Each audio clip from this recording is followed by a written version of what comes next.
ओम गणेशाय नमः। ओम नमः शिवाय। मैं निखिल ज्योतिष आचार्य आप सभी का मेरे चैनल पर पुनः स्वागत करता हूं। आशा करता हूं कि आप सभी स्वस्थ होंगे। महादेव की कृपा आप सभी पर सदैव बनी रहे। ये वीडियो सिंह यानी कि लियो के लिए अत्यंत विशेष वीडियो है, क्योंकि यह वीडियो है जनवरी, फरवरी, मार्च 2025 के त्रिमासिक राशिफल के बारे में। कैसा रहेगा वर्ष 2025 के प्रथम 3 महीनों का लेखा जोखा। मेरे चैनल पर विस्तृत रूप से मासिक राशिफल आते हैं, साप्ताहिक भी आते हैं, जहां मासिक राशिफल में मैं जो प्रमुख एरियाज हैं उनको कवर करता हूं। साप्ताहिक राशिफल चंद्रमा की गति पर आधारित होता है और ग्रहों की बाकी गोचर पे भी यथासंभव मेरे वीडियोज आते ही रहते हैं। लेकिन ये जो त्रिमासिक राशिफल है ये एक प्रकार से बहुत विशेष है। जो व्यक्ति समझता है कि ज्योतिष का महत्व क्या है, जो ये समझता है कि ज्योतिष कोई जादू टोना, कोई चुटकी बजाते चीज़ों को बदलना, ऐसा नहीं है, बल्कि ग्रहों की स्थिति और उनकी ऊर्जा को समझना है और उसके अनुसार अपने कर्म को उनसे बांधना है, कर्मों को उनके अनुसार करना है।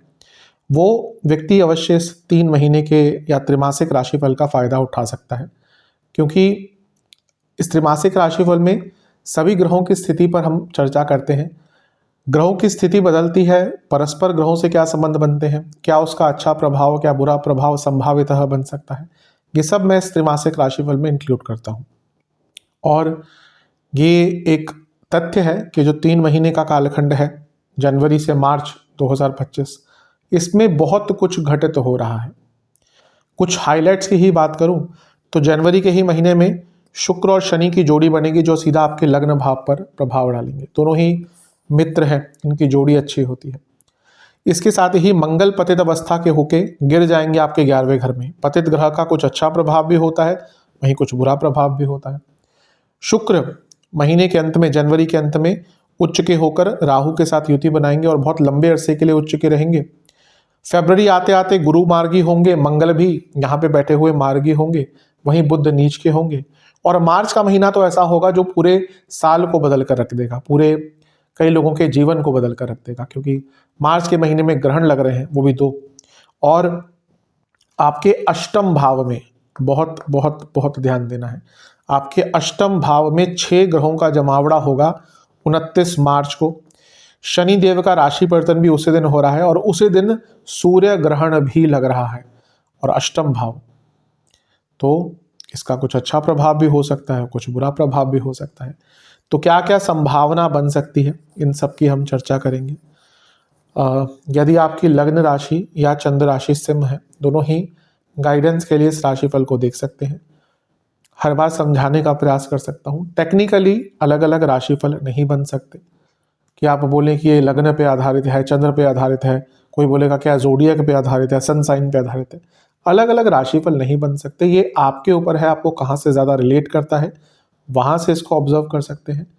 व्यक्तिगत मत मेरा हमेशा से यही है कि लग्न राशि से देखेंगे तो अच्छा है, नहीं पता इनकेस तो चंद्र राशि से देख सकते हैं, या जहाँ से, जैसे मैंने कहा, आपको ज़्यादा रिलेट करता है, सूट करता है, आपको लगता है कि यहाँ से आपको ज़्यादा प्रभाव दिखता है, तो वहाँ से ऑब्जर्व कीजिए। मैंने अपना व्यक्तिगत मत भी इसमें बता दिया, बस अलग अलग राशिफल नहीं बन सकते। तो शुरू करते हैं इस अत्यंत महत्वपूर्ण त्रिमासिक राशिफल का जनवरी के महीने के साथ। शुरू करते हैं जनवरी के महीने के साथ।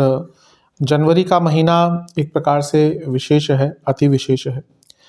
बहुत कुछ घटेगा इस महीने।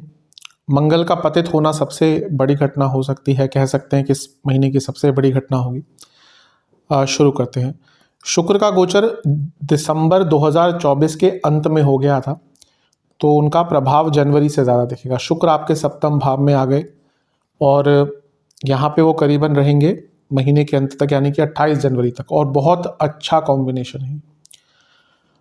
शुक्र आपके 10वें घर के स्वामी हैं और आपके 7वें घर में बैठे हैं, जो 10वें से 10वां भाव है। यहाँ पे शुक्र का आना ही एक तो राजयोग बनाता है, क्योंकि केंद्र का स्वामी केंद्र में। दूसरा, यहाँ पे वो शनि के साथ है। शनि क्या है? 10वें से 10वें के स्वामी, सप्तम के स्वामी, जो कि प्रमोशन के लिए बहुत इंपॉर्टेंट भाव होता है। तो जो लोग जॉब करते हैं उनके लिए जनवरी का महीना ही प्रमोशन लेकर आ सकता है। अच्छे स्तर पर, अच्छे पद पर आपको कुछ कार्यभार मिल सकता है, पद प्राप्ति के योग बनते हैं। बहुत विशेष एक ये योग आपका बन जाता है। शुक्र आपके तीसरे घर के स्वामी भी हैं और काम त्रिकोण के स्वामी काम त्रिकोण के ही एक भाव में बैठे हैं। ये इच्छाओं की जागृति और इच्छाओं की पूर्ति भी दिखाता है, यानी कि आपकी कुछ नई इच्छाएं जागृत होंगी जिसके लिए आप काम करेंगे और सफलता मिलेगी, और इच्छाओं की पूर्ति भी यहाँ से दिखती है, ये भी बहुत अच्छा है। शुक्र जो लक्ष्मी के कारक है वो खुद लग्न को देखेंगे। कर्म भाव के स्वामी लक्ष्मी के कारक उपचय भाव और काम त्रिकोण के स्वामी लग्न को देखेंगे। ये अपने आप में विशेष योग है कि आपका जीवन आगे बढ़ेगा, इच्छाओं की पूर्ति होगी और कर्मठता होगी। कर्म भाव के स्वामी और कर्मों के कारक के साथ शुक्र की युति हुई है, यानी कि इन दोनों की युति हुई है, यानी कि वर्ष का शुरुआती भाग ही बहुत एक्टिव, प्रोएक्टिव, बहुत ज़्यादा प्रोडक्टिव और क्रिएटिव आपके लिए होगा। बहुत अच्छी चीज़ है। विवाह के योग, अति शुभ विवाह के योग बनते हैं। कारण क्या है कि शुक्र अपने आप में जब सप्तम में आते हैं, सप्तम को देखते हैं तो विवाह का योग बना देते हैं, क्योंकि कारक है। ऊपर से उनकी युति हुई है शनि के साथ जो सप्तमेश है। ये बहुत अच्छी युति है विवाह के लिए। हाँ, ये है कि वक्री मंगल देख रहे हैं तो थोड़ा विघ्न डाल सकते हैं, लेकिन विवाह के योग यानी कि विवाह की बातों को आगे बढ़ाने के लिए, रिश्ता ढूंढने के लिए, रिश्ता पक्का करने के लिए बहुत अच्छा है। शुक्र लक्ष्मी के कारक हैं और सप्तम से भाग्य स्थान के स्वामी है, सप्तम से त्रिकोण और सप्तम से केंद्र के स्वामी है। जो लोग बिजनेस करते हैं उनके लिए भी यहाँ पे बहुत विशेष योग बन रहा है। धन बढ़ेगा, पैसा आएगा, नया काम मिलेगा, बहुत अच्छा योग है। शुक्र शनि सप्तम में जो पॉलिटिक्स में एंटर करना चाहते हैं, सोशल स्टेटस बढ़ाना चाहते हैं, सोशली एक्टिव होना चाहते हैं, उनके लिए बहुत अच्छा योग है। तो सब कुछ बहुत अच्छा है, लेकिन सब कुछ हमेशा अच्छा तो नहीं रहता, कुछ ना कुछ तो प्रॉब्लम भी होती है। वक्री मंगल की मैंने अभी चर्चा करी, वो विवाह में डिले करा सकते हैं, लेकिन मैरिड लाइफ में बहुत प्रॉब्लम दे सकते हैं, क्योंकि ऑलरेडी मंगल दोष बनाकर बैठे हैं। ऊपर से सप्तमेश और कारक विवाह के दोनों को देखेंगे, तो यहाँ पे प्रॉब्लम्स बहुत आ सकती हैं। अचानक से लड़ाई झगड़े हो सकते हैं, दूरियां आ सकती हैं, इसका ध्यान दीजिएगा। और जो लोग बिजनेस करते हैं काम बढ़ेगा, लेकिन आपको थोड़ा सा ध्यान देना है कि आपके खिलाफ कोई षड्यंत्र भी हो सकता है। स्पेशली जो लोग बहुत कॉम्पिटिटिव बिजनेस में काम करते हैं ना, उनके खिलाफ षड्यंत्र हो सकता है।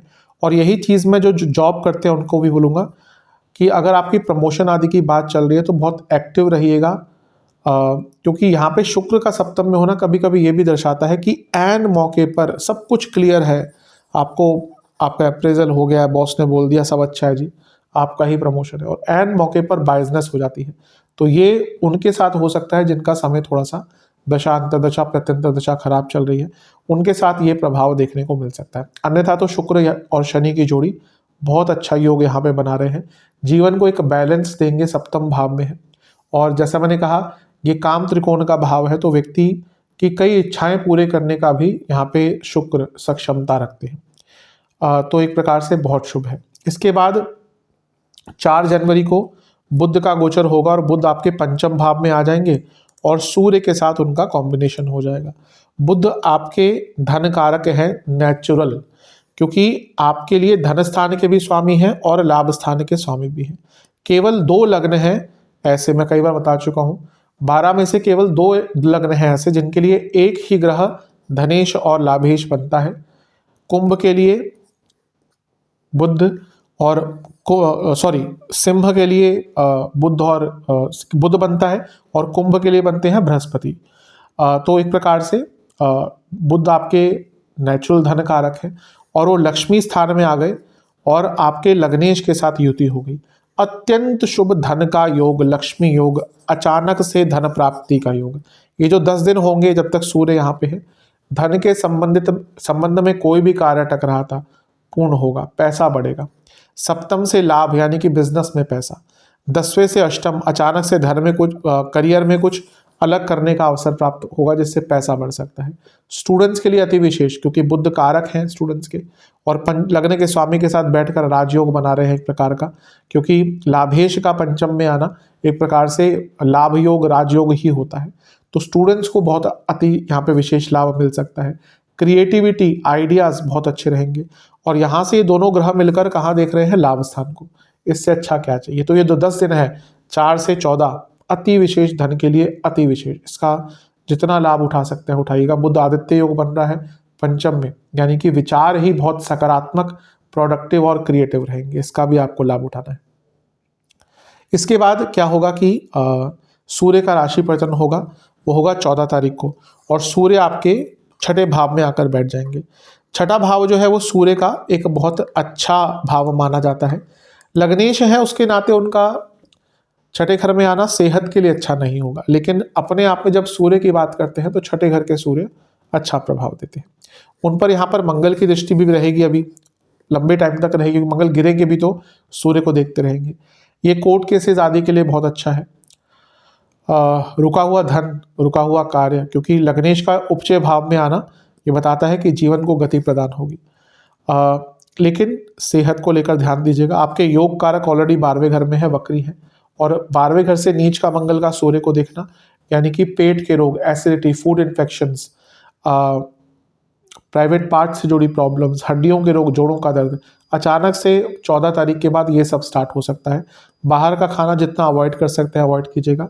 जिनको बीपी की प्रॉब्लम है, कार्डियक प्रॉब्लम है, ये 1-1.5 महीना बहुत ज़्यादा केयरफुल आपको रहना है। इसके बाद 21 जनवरी को एक बहुत अच्छा, एक चीज़ मैं बताना भूल गया, उस बाद में चलते हैं उसमें। सूर्य यहाँ पे है, तो सूर्य पर यहाँ पे 3 ग्रहों की दृष्टि है, केतु, मंगल और गुरु, और ये सारे ही वक्री हैं। गुरु भी वक्री होंगे फरवरी तक, मंगल तो वक्री रहेंगे फरवरी के अंत तक, केतु तो वक्री ही होते हैं। अब छठे घर में इतने सारे वक्री ग्रहों का प्रभाव, पुराने से पुराना कोई कोर्ट केस चल रहा था उसमें कॉम्प्रोमाइज़ हो सकता है। तो अगर कोई कॉम्प्रोमाइज़ की संभावना बनती है इस टाइम में, 14 जनवरी के बाद 1-1.5 महीने में, उसको कर लीजिएगा, क्योंकि कभी कभी क्या होता है केसेस इतने लंबे खिंच जाते हैं, इवन ऑर्डर्स आने के बाद भी कभी कभी पास नहीं होते। पास मतलब कि उनको इम्प्लीमेंट कराना भी बहुत मुश्किल होता है। हमारे देश की व्यवस्था अब खराब कहिए, अच्छा कहिए, जो भी है, क्योंकि केसेस इतने होते हैं और मे भी उतनी जुडिशरी नहीं है, उतनी पुलिस फोर्स नहीं है, जो भी है, कई कारण है इसके पीछे, वो अलग टॉपिक है। लेकिन अगर यहाँ पे कोई आपको ऐसा केस लग रहा था कि जिसमें कॉम्प्रोमाइज़ कर सकते हैं, थोड़ा आपका भी फायदा होगा, अपोजिट पार्टी का भी फायदा होगा, एक कॉमन ग्राउंड पे मिल सकते हैं, तो बहुत अच्छा है। स्टूडेंट्स के लिए अति विशेष कोई भी आपका कॉम्पिटिटिव एग्जाम पढ़ता है, बहुत अच्छा करेंगे।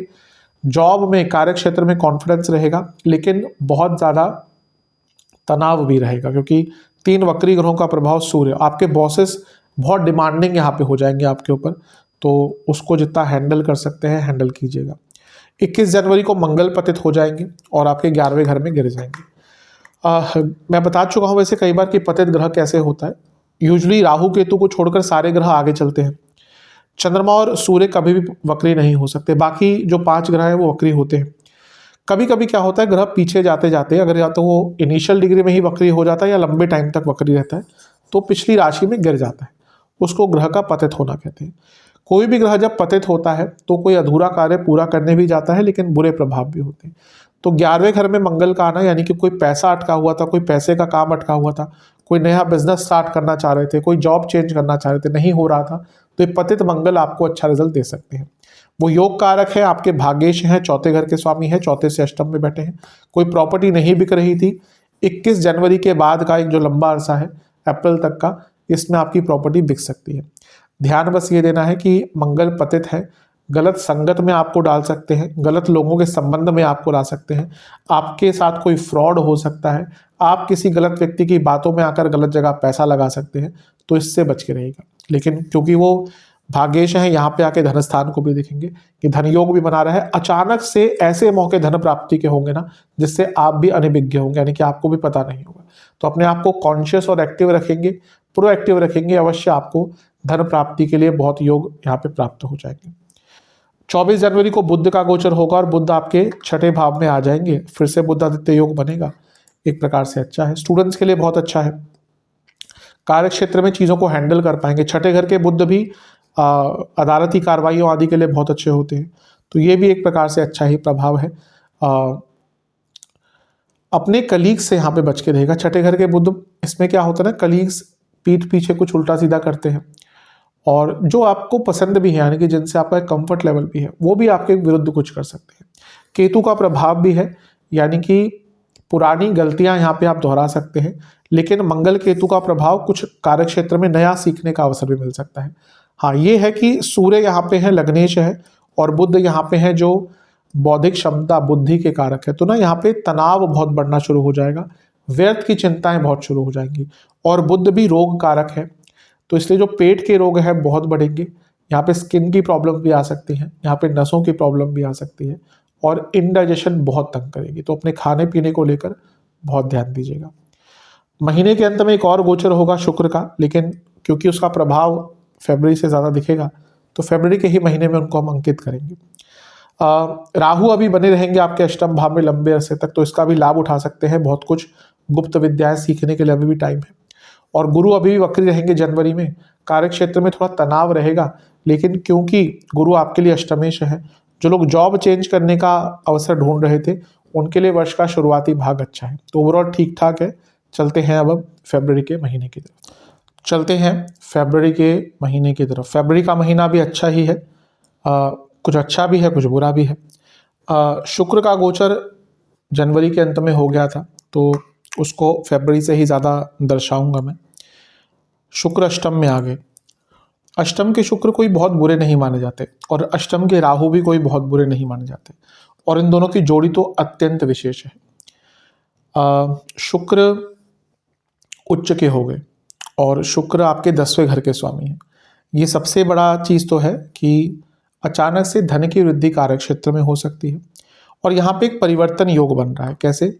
शुक्र बृहस्पति की राशि में है और बृहस्पति शुक्र की राशि में है, ये परिवर्तन योग बन रहा है।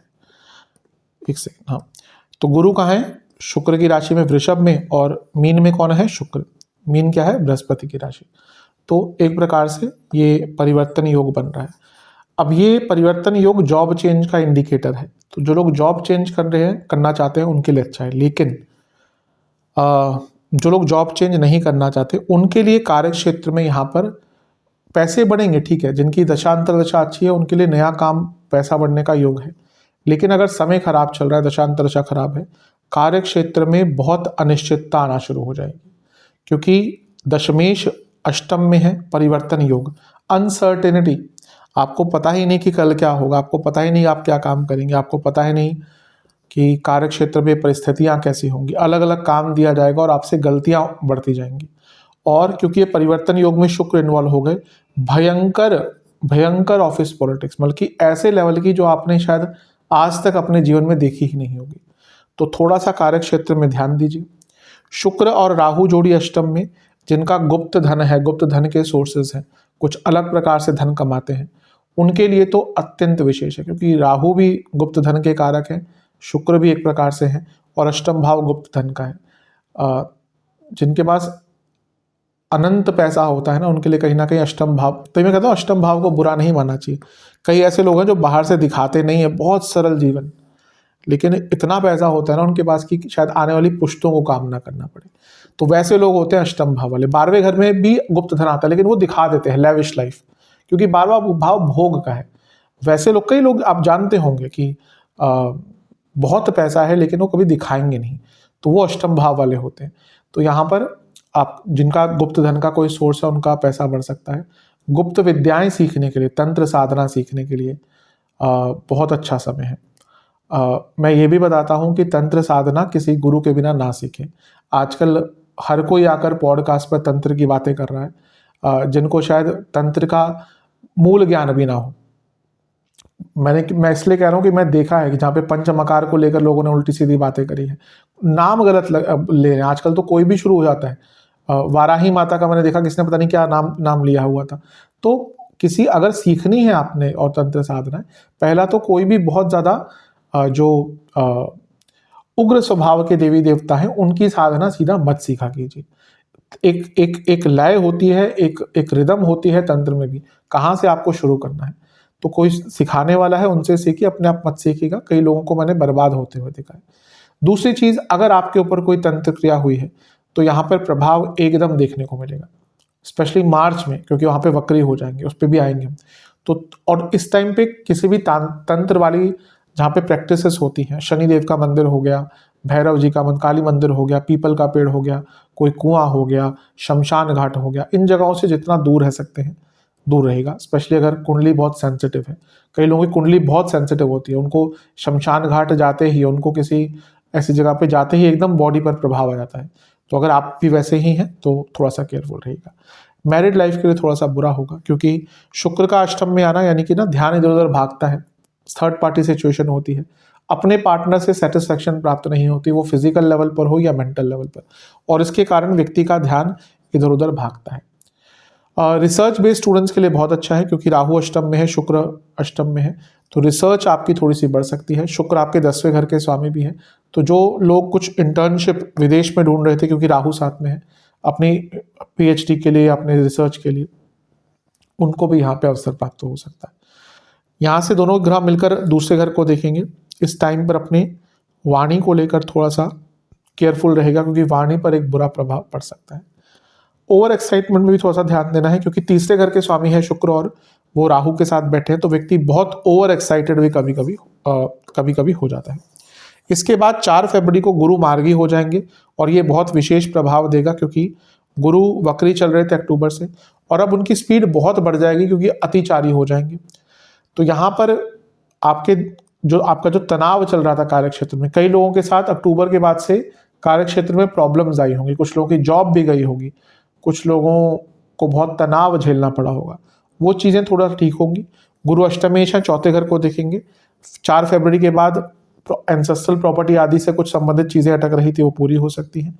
और जो गुरु हैं वो आपके पंचम के स्वामी भी हैं, जो कि 10वें से अष्टम है, और लग्न से अष्टम के स्वामी भी हैं गुरु। फिर से ये जॉब चेंज के अच्छे योग बना रहे हैं। तो जॉब चेंज के लिए जहाँ ये पूरा महीना अच्छा है, लेकिन जो जॉब नहीं चेंज करना चाह रहे और जिनकी समय खराब है, उनके लिए कार्य क्षेत्र में संवेदनशीलता अवश्य यहाँ पर बढ़ती हुई दिख रही है। इसके बाद 11 फरवरी और 12 फरवरी को गोचर होंगे, आसपास ही होंगे। 11 को बुध और 12 को सूर्य आपके सप्तम में आ जाएंगे।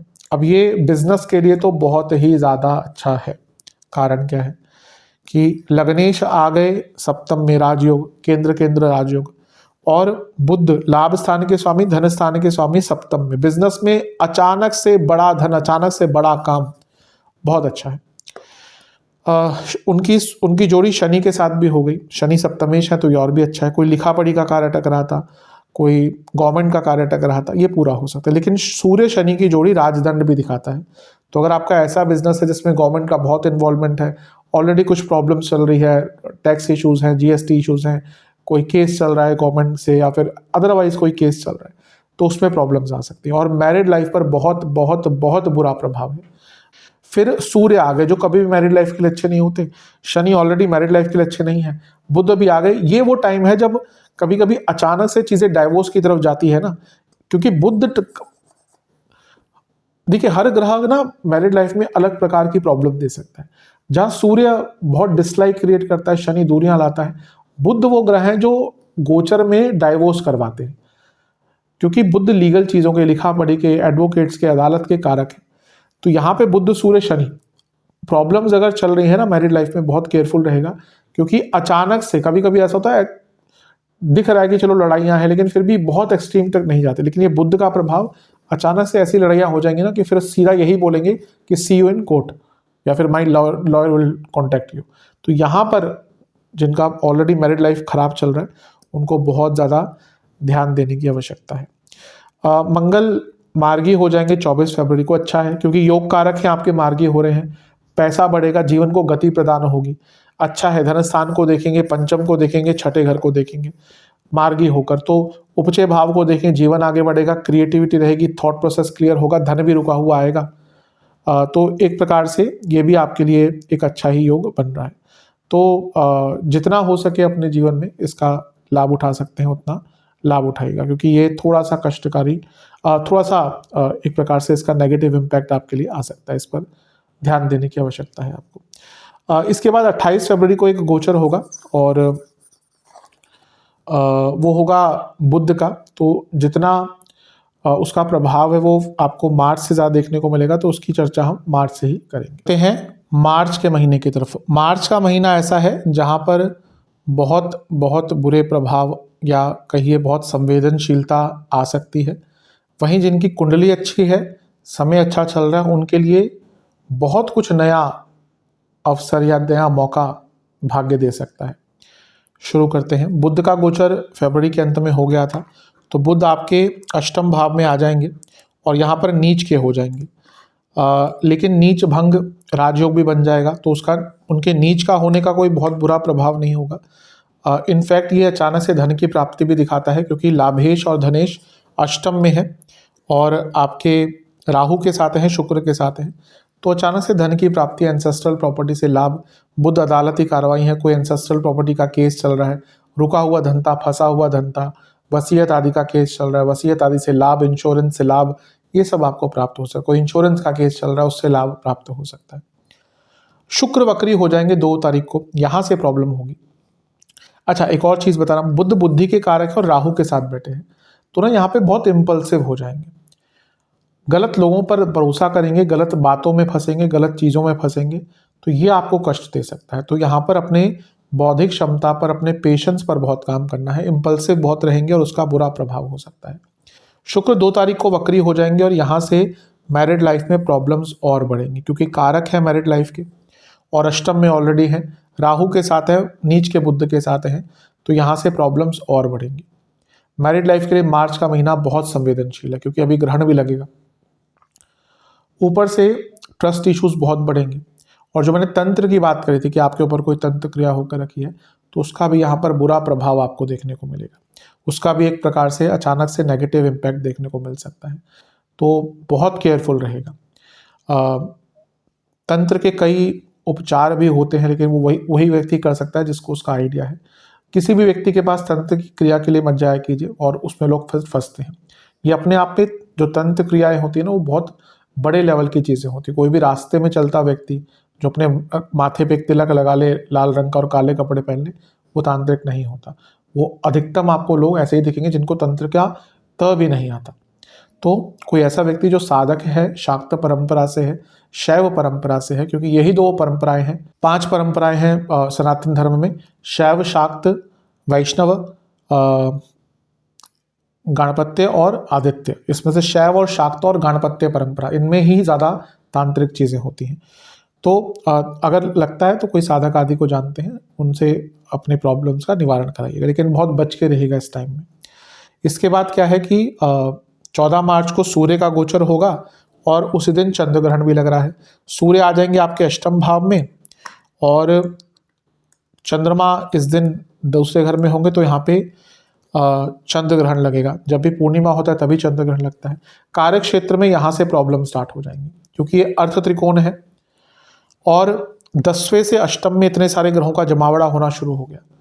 तो करियर में मार्च के शुरुआत से ही, क्योंकि दशमेश भी वक्री हो गए, फिर इतने सारे ग्रहों का जमावड़ा, फिर चंद्र ग्रहण, करियर के लिए बहुत नेगेटिव टाइम रहेगा। यहाँ पे करियर में जॉब जाने की संभावना, जिनकी दशा अंतर्दशा नहीं चल रही उनके लिए बन सकती है। बहुत केयरफुल रहना है, गलतियां होंगी। फाइनेंशियल ट्रांजैक्शंस करते हैं तो बहुत बड़ी गलतियां हो सकती हैं, कम्युनिकेशन गैप आ सकता है, या फिर आपके विरुद्ध बहुत बड़ी साजिश हो सकती है। जो लोग बड़े स्तर पर है बहुत केयरफुल रहेगा, क्योंकि यहाँ पे लोग आपके नाम को खराब कर कर, पूरी पहचान को खराब कर कर आपके विरुद्ध जाने की कोशिश करेंगे।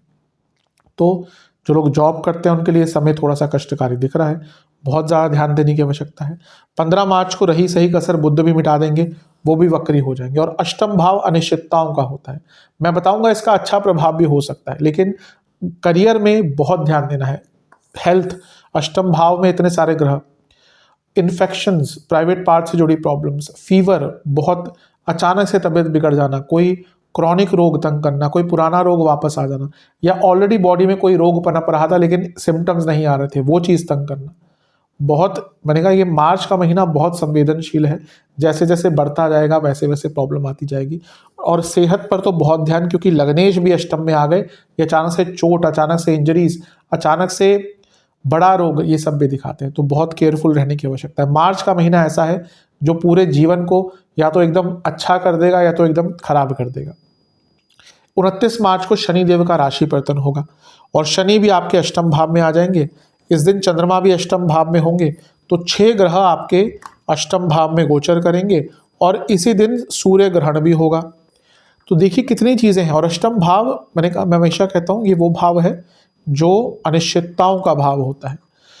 तो बहुत संवेदन, देखिए जिनका दशा अंतर्दशा अच्छी नहीं है उनके लिए ऑब्वियसली ये टाइम अच्छा नहीं जाएगा, उनको बहुत प्रॉब्लम्स आ सकती है, बहुत दिक्कत हो सकती है, बहुत परेशानियाँ आ सकती है।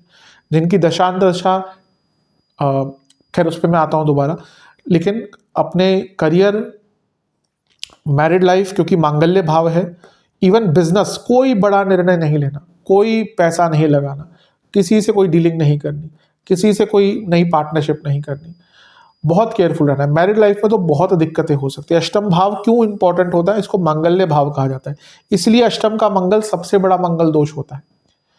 तो मैरिड लाइफ में प्रॉब्लम्स, इमोशनल लेवल पे प्रॉब्लम्स, फैमिली के भाव से, इमोशंस के भाव से त्रिकोण में हो रहा है, घर में कलह कलेश, बहुत कष्टकारी टाइम ये जाएगा। करियर में संभल के रहें, जॉब जाने की संभावना बहुत है। अच्छा किसके लिए हो सकता है? जिनका समय बहुत अच्छा है और कुंडली बहुत स्ट्रांग है। अष्टम भाव नया रास्ता दिखाता है, तो आपको ऐसे मौके जीवन में मिल सकते हैं ना जो आप भी सोच नहीं सकते थे, और उसके दम पर जीवन में आगे बढ़ने का मौका मिल सकता है। लेकिन अदरवाइज ये जो मार्च का महीना है बहुत संवेदनशील है, इसका बहुत ध्यान दीजिएगा।